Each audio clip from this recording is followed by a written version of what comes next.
The air tasted wrong. Thorn had been breathing recycled atmosphere for 10 years. He knew its signature the way he knew his own heartbeat, marrow flat, faintly metallic, with the dull copper undertone of overworked filtration membranes. He knew it so well he had stopped noticing it. The way you stop noticing a scar. The way you stop noticing a prison wall. But this morning, something had shifted. Not dramatically. Not in any way he could quantify on a sensor grid or flag in a maintenance log. Just a faint sweetness behind the metallic taste. Thin. Organic. Like something biological had entered the recycling system. Like something living had touched the air that wasn't supposed to be alive out here. He sat slowly into his command chair. His hands moved to the armrests in the precise order they always did, left first. Fingers spread. Then right. Curled at the knuckle. A decade of repetition had turned it into a kind of ceremony. The kind of thing a man does when he has made peace with his situation and is no longer performing readiness for anyone but himself. Around him, Cronus Station breathed its quiet morning rhythm. The bridge of the station wasn't large by Imperial standards. 12 operational stations arranged in a shallow arc, each one occupied by a Terran crew member running diagnostics, monitoring the dead zone perimeter, logging the nothing that happened out here every single day. Solara held the communications console at his 10 o'clock position, her back straight, her dark hair pinned flat under the regulation headset, one finger pressed to the transmitter as though she was listening to something through the static that nobody else had found yet. Ren handled navigation, which on a fixed station meant he mostly updated star charts that hadn't changed since the Krell filed the original boundary maps 12 years ago. Yus ran engineering. She had fixed the same atmospheric recycler valve 17 times since their posting. She was running diagnostics on it again right now. The sweetness in the air lingered. Thor noted it, filed it, did not pursue it. Not yet. Outside the forward viewport, the Zen NOx exclusion zone stretched in every direction without apology. It was not the beautiful, terrible emptiness that the old Terran colony ships had crossed 200 years ago. It was a bureaucratic emptiness, a classified emptiness, a section of space that the Galactic Dominion had declared off-limits to independent travel, or colonization, or contact, and then quietly handed to the Zen NOx to administer, which in practice meant the Zen NOx flew patrol ships through it every 48 hours and filed compliance reports nobody ever read. The stars out here were the same stars as anywhere else. They didn't know they were forbidden. Somewhere behind those stars, approximately 4.2 light years past the outer marker of the exclusion boundary, the Sylth refugee colony existed, or had existed. Thor did not think about the Sylth colony. Thinking about it had no operational value. It was not part of his assignment. His assignment was to monitor the perimeter of the exclusion zone, log any unusual FTL signatures, and submit weekly status reports to Terran Fleet Command, who submitted them to the Galactic Dominion Oversight Council, who filed them in a repository that Thorn was reasonably certain no one had accessed in at least 6 years. He was, in every meaningful sense of the term, a man stationed at the edge of a filing cabinet. He had been here for 10 years. He had not gone home. The morning shift rotation completed without incident. At 847 hours, the Zen NOx ambassador's vessel docked at Cronus Station's secondary port. This was not unusual. Ambassador Tiziave made courtesy visits every 3 months, as required by the Joint Administration Treaty. He brought to aides in a crate of Zen NOx mineral supplements that smelled like burnt silicon untasted. Allegedly, like prestige, Thorn had never tried them. He met the ambassador in the docking corridor the way he always did, standing, arms at his sides, expression precisely calibrated to convey respectful attention while communicating nothing whatsoever about interior states. Commander Thorn. Tiziave's voice carried the flat resonance of Zen NOx physiology, no larynx in the Terran sense, just a vibrating tracheal membrane that produced sound at approximately the frequency of a mechanical fan. Not unpleasant, once you adjusted. Just precise. Exactly as precise as the rest of him, the rigid bilateral symmetry of his four-limbed body, the formal layering of his administrative robes, the complete absence of any unnecessary physical gesture. Zen NOx did not fidget. They considered it a character flaw. Your compliance reports are satisfactory. Thank you, Ambassador. The Dominion has authorized a temporary adjustment to perimeter monitoring protocol. TZAVK produced a data chip from the inner fold of his robe and held it out between two fingers with the practiced precision of a man who had handed over a great many data chips in his career. Effective immediately. The exclusion zone will be placed under a Category 6 quarantine classification. Thorn took the chip. He looked at it. Category 6 requires a public health or is biological event trigger. Yes. Has there been a public health or biological event? TZAVK looked at him with the particular quality of stillness that Zen-NOX employed when a Terran had asked a question they were not going to answer. It was not hostile. It was not dismissive. It was simply the expression of a creature whose species had decided, several thousand years ago, that withholding information was a form of efficiency, and had never really reconsidered that position. The Category 6 parameters are outlined in the data chip. TZAVK said. Effective immediately. All outbound communications from Cronus Station require Dominion routing authorization. All inbound signals will be filtered at the relay. You will maintain current patrol coverage and continue standard logging. Understood. The Dominion appreciates your cooperation. He left. His aides followed. 2 steps behind. In perfect synchronization. Carrying nothing. Saying nothing. The sound of their footsteps receded down the docking corridor, and then the secondary port sealed. Thorn stood alone in the corridor for a moment, holding a data chip that smelled faintly of burnt silicon. The sweetness in the air was still there. He went back to the bridge and sat down, his chair left hand first, fingers spread, right hand after, curled at the knuckle and inserted the data chip into the console reader and began reviewing the Category 6 parameters. They were, as Category 6 parameters always were, a masterpiece of bureaucratic specificity that communicated almost nothing. Increased monitoring. Restricted communications. Standard operational continuity. No contact with civilian vessels. No FTL testing within the exclusion zone perimeter. He read the last line 3 times. No FTL testing within the exclusion zone perimeter. Cronus Station had no operational FTL capability. It was a fixed facility. It had never tested FTL drives of any kind.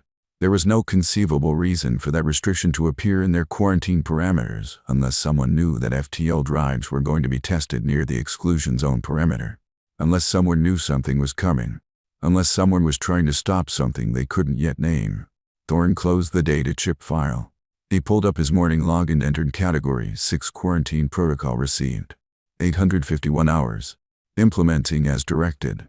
He saved the file.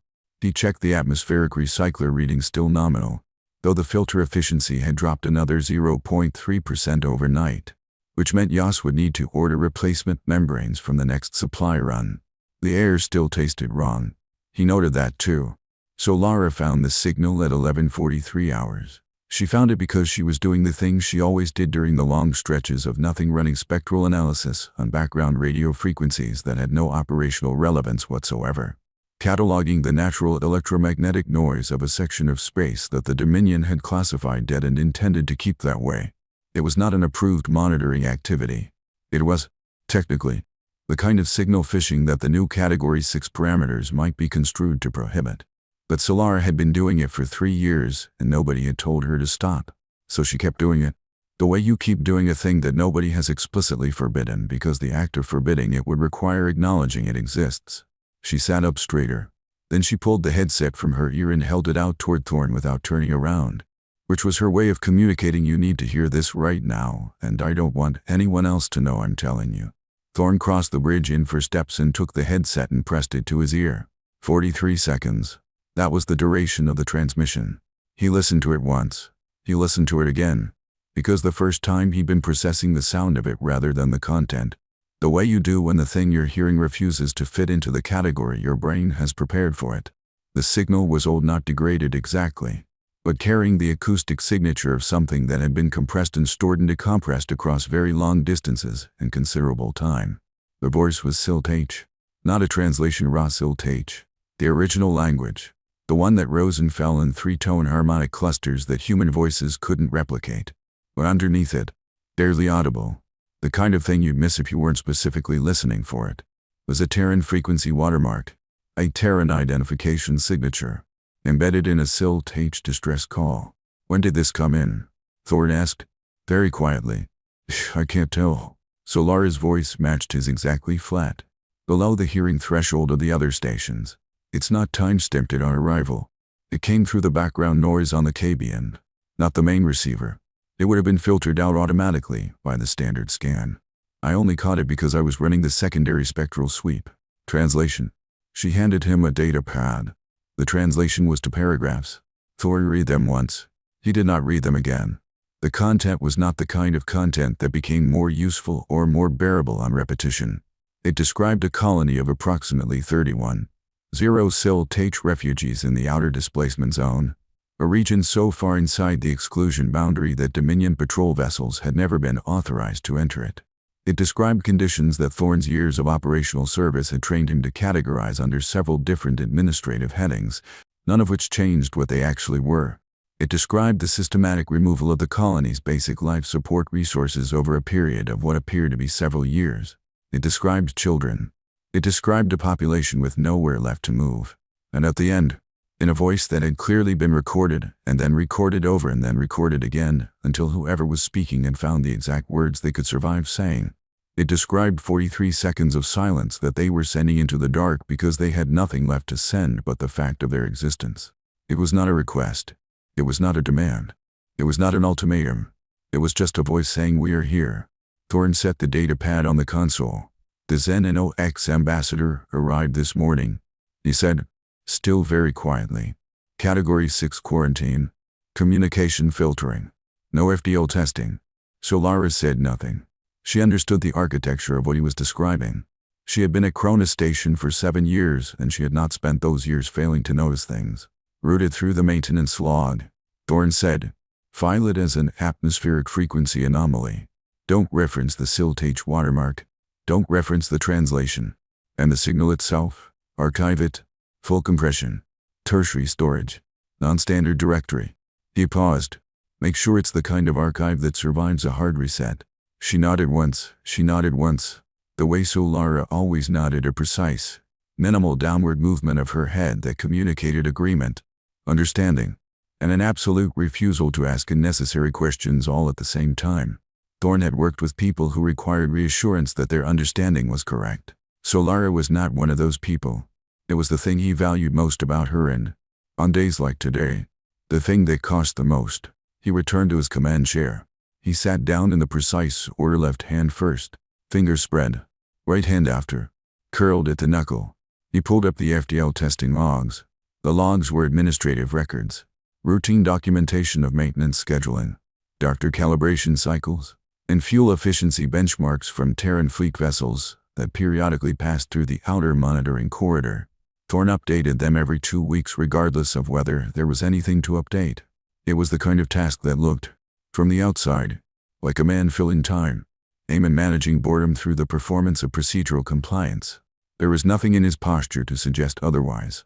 There was nothing in the careful evenness of his keystrokes, or the unhurried way his eyes moved across the data fields, that indicated anything other than exactly what it appeared to be. He checked the most recent entries, cross-referenced them against the navigation charts, updated the timestamp fields, saved the file. Then he closed the log and stared at the viewport for exactly 4 seconds and did not move and did not speak and gave nothing away to the 12 people behind him who were all, in their own ways, very carefully not looking at him.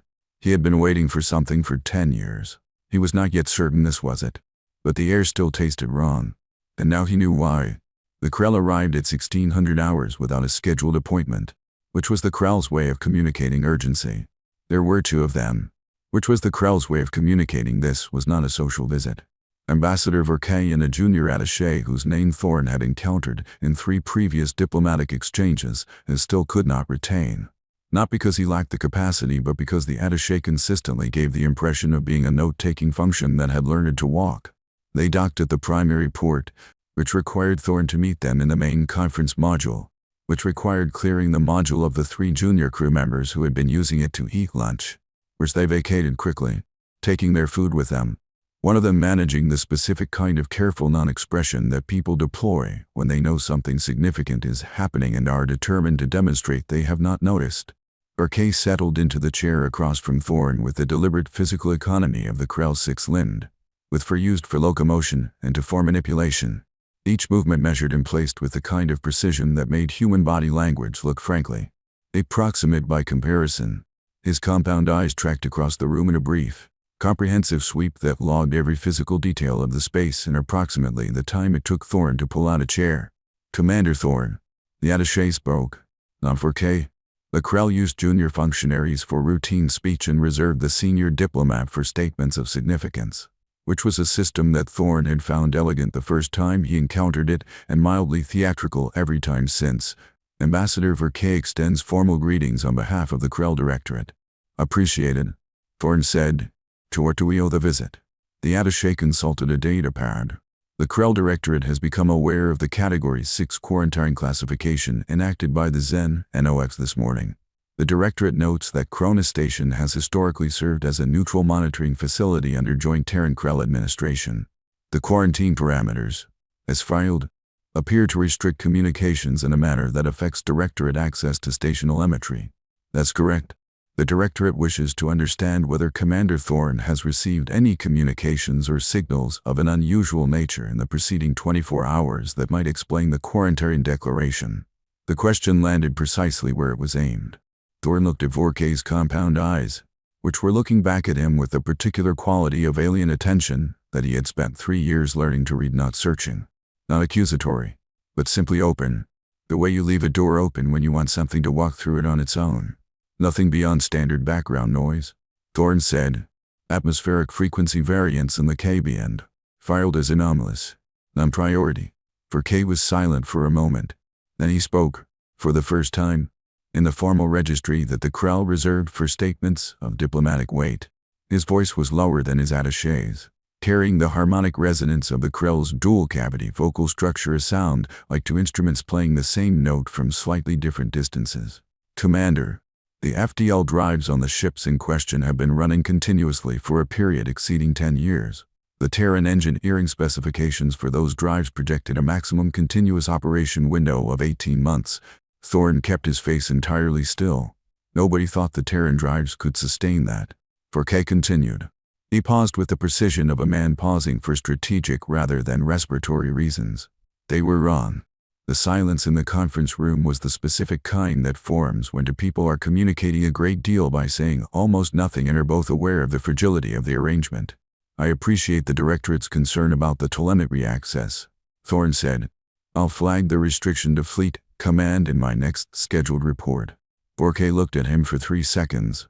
Then he stood, with the same deliberate physical economy with which he had sat down, and the attaché stood simultaneously. And they moved to the door with a coordination that looked rehearsed but was simply. Thorn had long since concluded just what Krell movement looked like when two of them had been working together for a sufficient number of years. At the doorway, Borke paused. The Directorate's archives contain records of 500 Terran vessels that were logged as destroyed in the outer displacement engagement 11 years ago. He did not look back when he said it. He said it to the door frame, which was close enough. The destruction records were filed by the Zen NOx Administrative Command. He left. The attaché followed, 2 steps behind, saying nothing, carrying the data pad with the practiced neutrality of someone who had just witnessed exactly what they had been brought to witness and was going to process it later. Privately, with appropriate thoroughness, Thorn sat at the conference table for 40 seconds after they were gone. Then he went back to the bridge and sat down in his chair in the precise order he always used, and said nothing to anyone, and pulled up the FDL testing logs again. He was not checking them this time. He was adding to them. By 2100 hours, Yus had flagged the atmospheric recycler for emergency maintenance, not because it had failed, because it was performing above specification.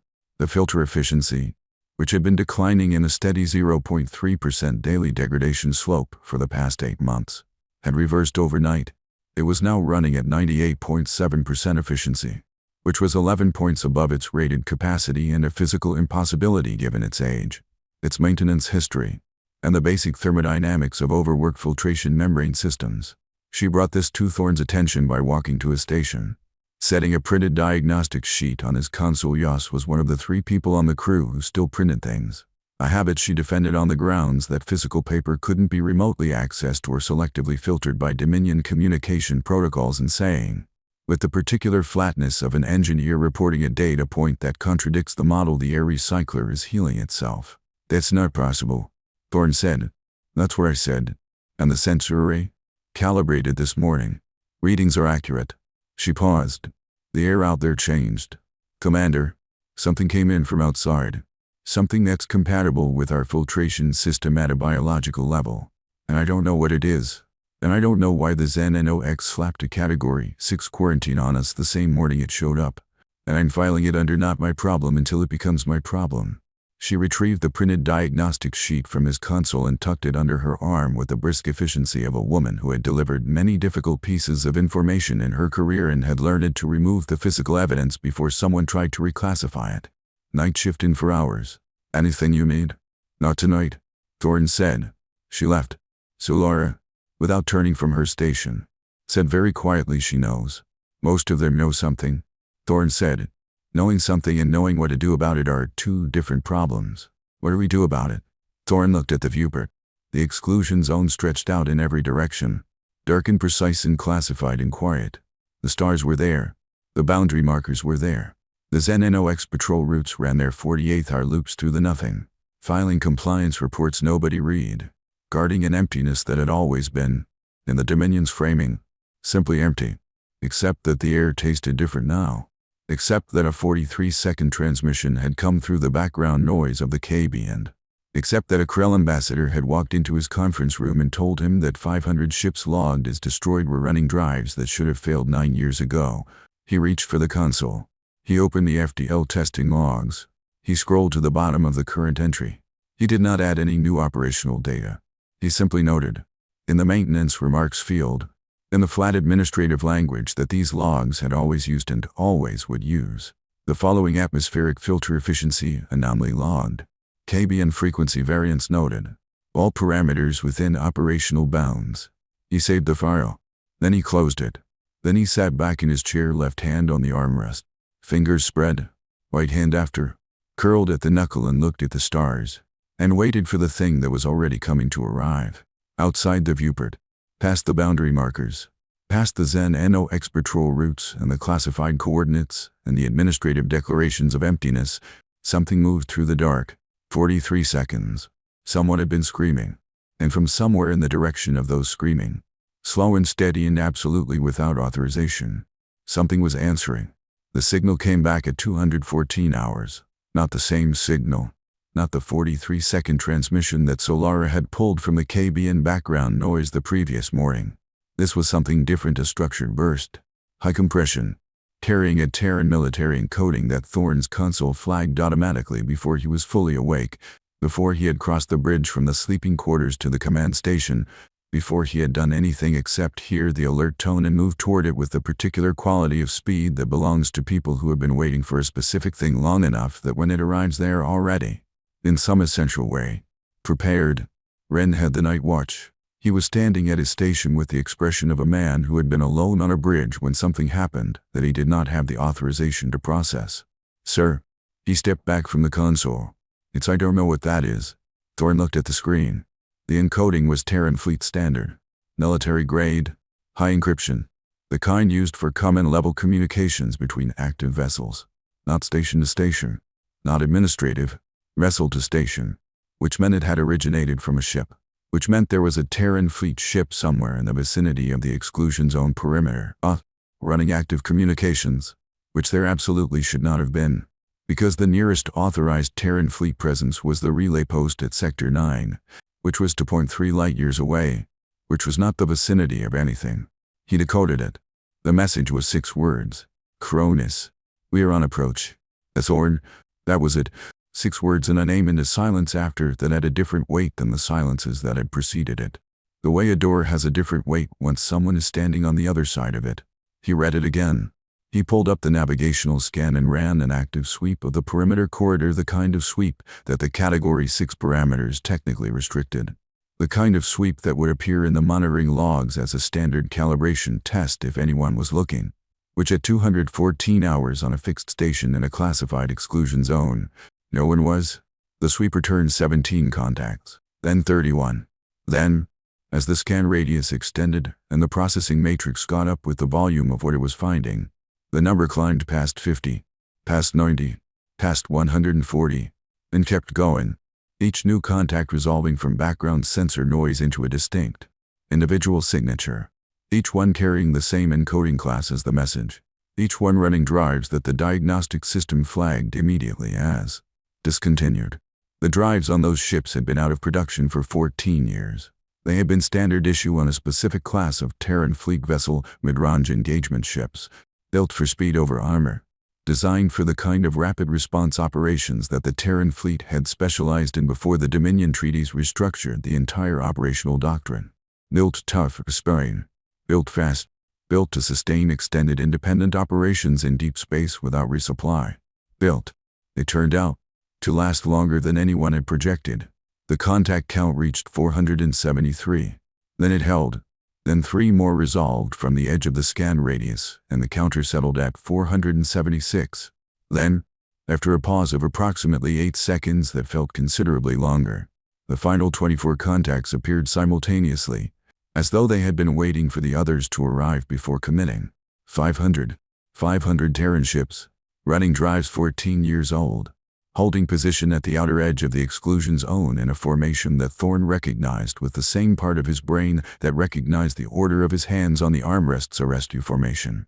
A classic fleet configuration for extraction operations in contested space. Wide perimeter, staggered depth, multiple approach vectors kept clear. Not a battle formation, a rescue formation. Thorn stood at the console for 4 seconds.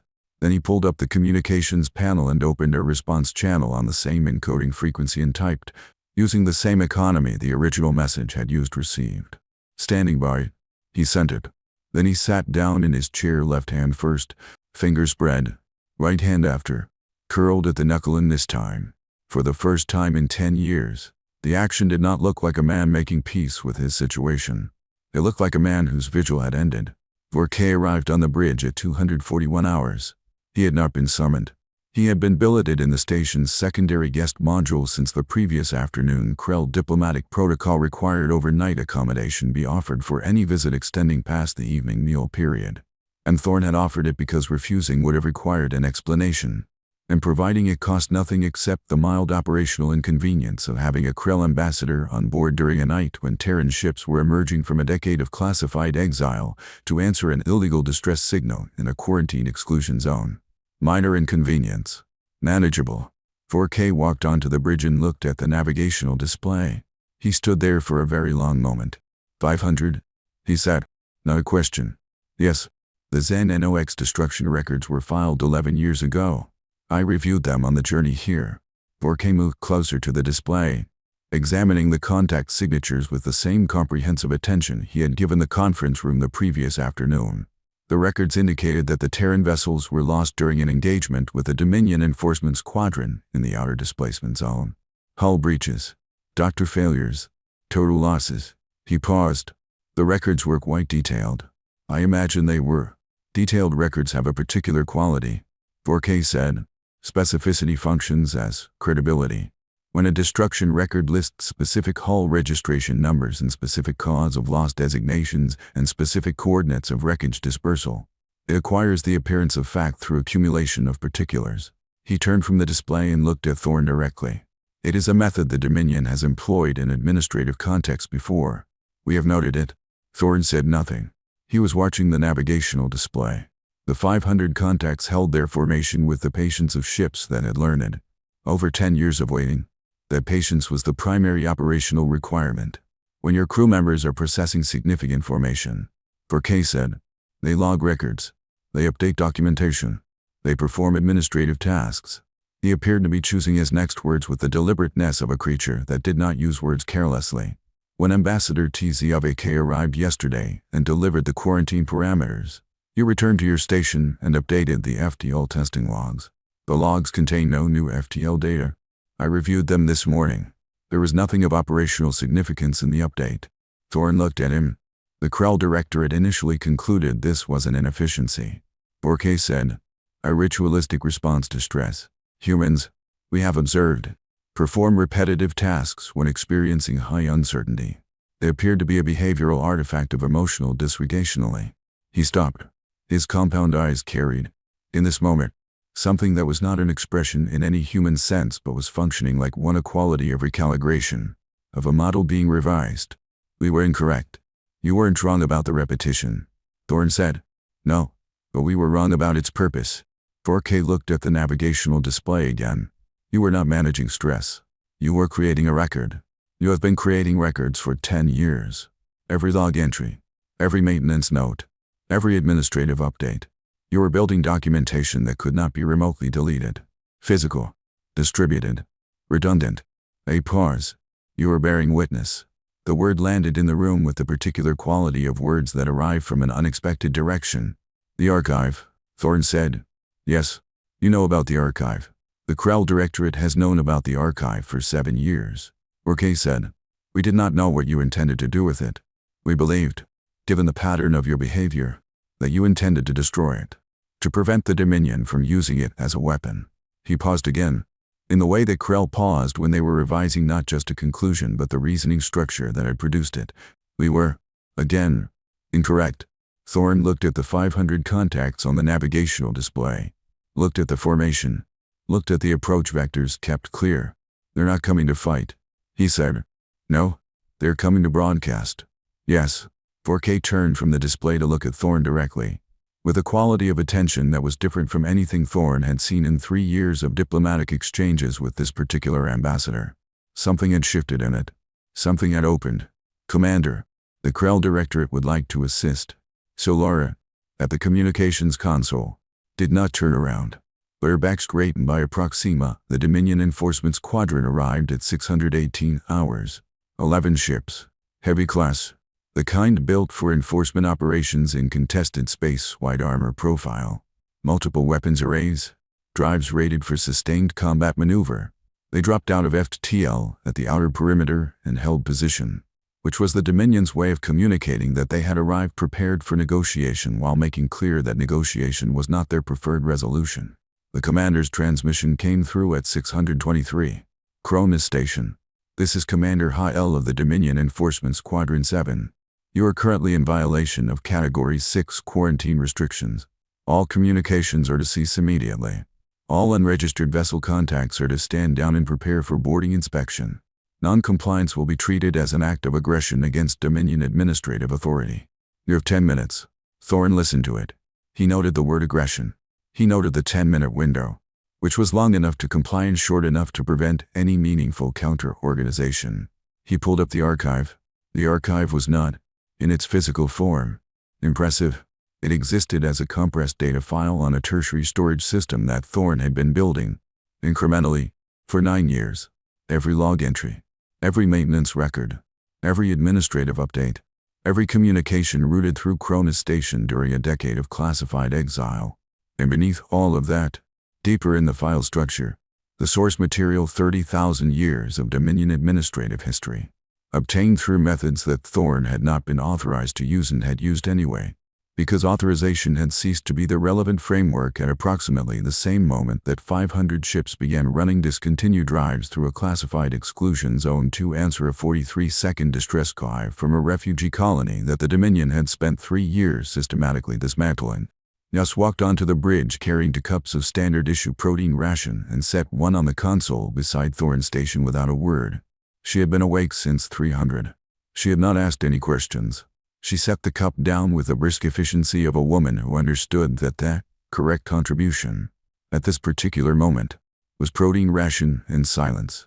6 minutes, Wren said. From the navigation station, Thorne looked at the archive file. He looked at the navigational display 500 contacts. Holding formation. Approach vectors clear. He looked at the Krell diplomatic codes that 4K had uploaded to the communications panel at 509 hours. Quietly, without ceremony, a set of relay keys that would route a transmission through the Krell Directorate's independent network and place it beyond Dominion blocking capability. He thought about Solar pulling a headset from her ear and holding it out without turning around. He thought about 4K standing at the doorframe, not looking back, saying the destruction records were filed by the Zen NOX Administrative Command. He thought about 31,000 Sylth refugees in a colony the Dominion had been erasing, slowly, with the thoroughness of a bureaucratic process that generates very detailed records.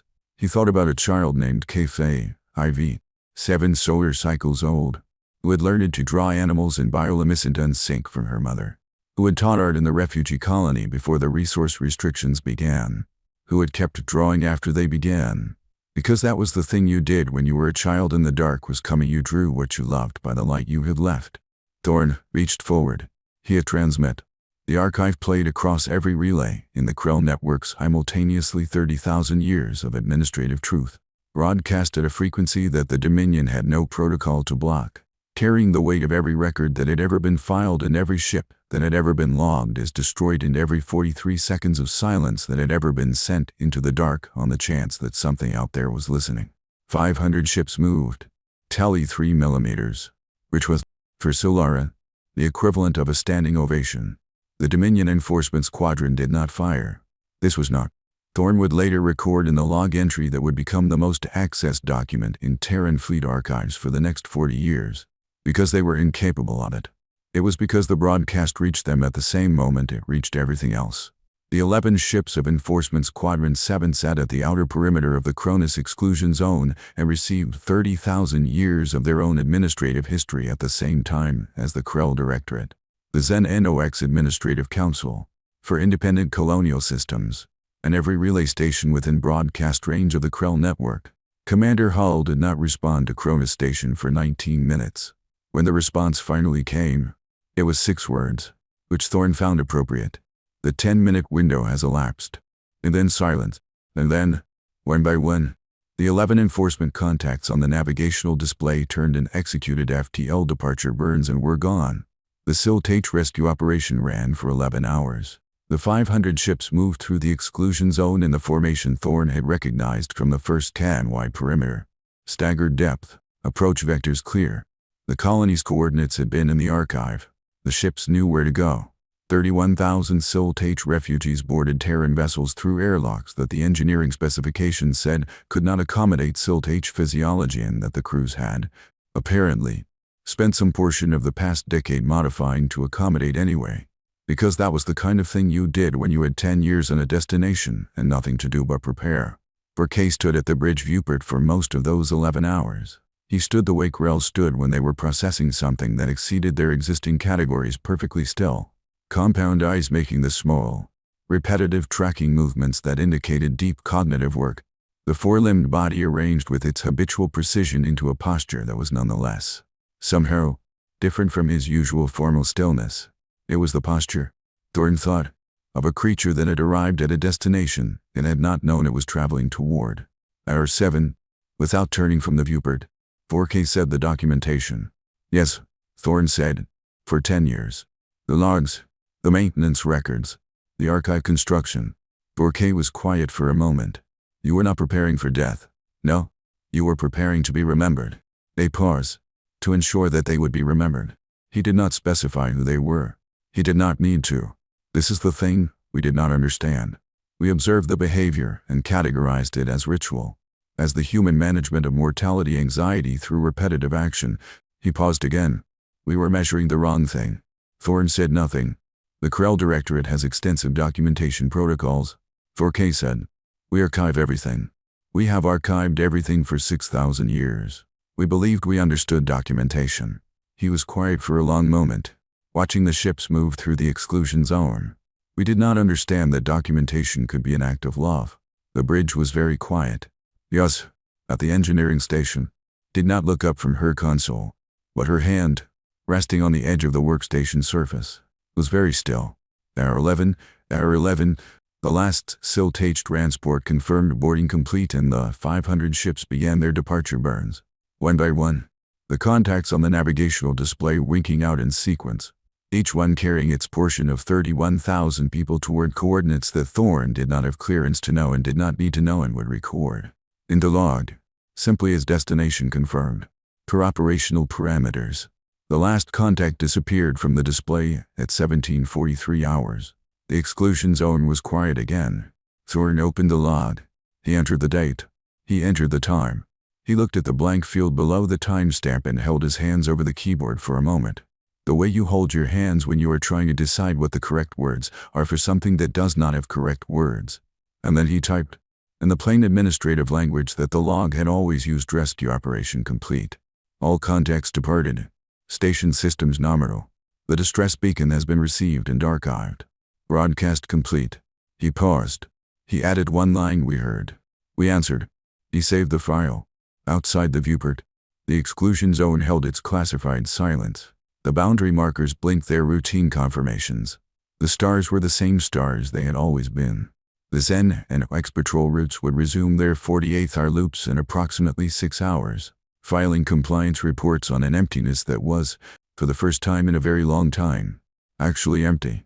On the tertiary storage system, in a non-standard directory that survived hard resets, a 43-second audio file sat in its compressed archive. It had come in through the background noise of the KB end, too faint for the standard scan, carrying 3-tone harmonic clusters in a language human voices could not replicate, and at the end of it, in a voice recorded over until the speaker had found the exact words they could survive saying, a simple statement of existence. The file was no longer labeled as an atmospheric frequency anomaly. Thorne had relabeled it at 1744 hours, 1 minute after the last ship cleared the perimeter. The new label was 2 words answered. Archived. The air in the station tasted clean.